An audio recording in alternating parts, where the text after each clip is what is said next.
Ayan ang si Milda. Milda yan, Milda. Parang tatlo lang. Parang sa tatlo lang. Alin? Kulang isa.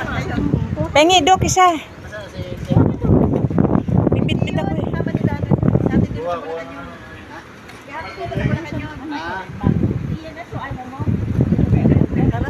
Ay, may tubig pa pala dito si Renren.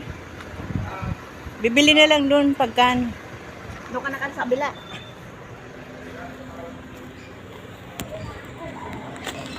Sana pa tayo. Hindi, sasabay na siya. Pagkatapos nung handaan doon sa kanila, sasabay na siya papuntang Malolos. Ano gamit sa dyan? Sana sinakay na. Sasabay ng, siguro naman, ihahatid ni Harold siya mo sa ano. Baka ihatid. Oo. Di ba may trabaho siya? Gabi naman yun eh. Okay.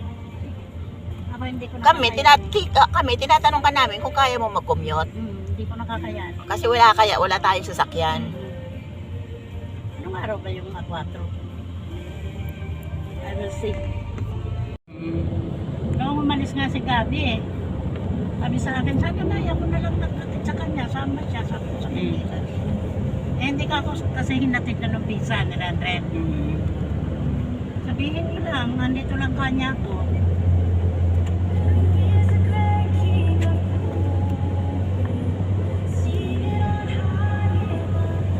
Pumapasok na yun si ano, malamang itong oras na tutulog siya. Kasi araw sa US, gabi dito. Si Chris. Oo, hindi nga raw siya makapag-adjust pagka nandito siya. Bakit?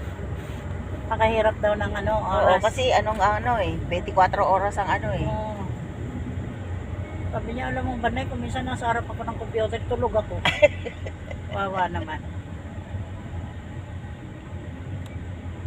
Tapos si Bebeng pa, ayaw nang sumama sa iba.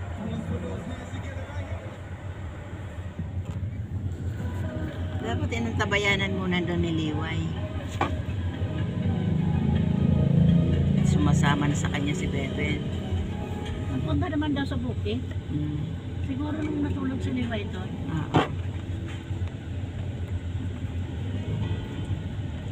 Kasi nakita ko sa ano eh. Sa ano namin grupo.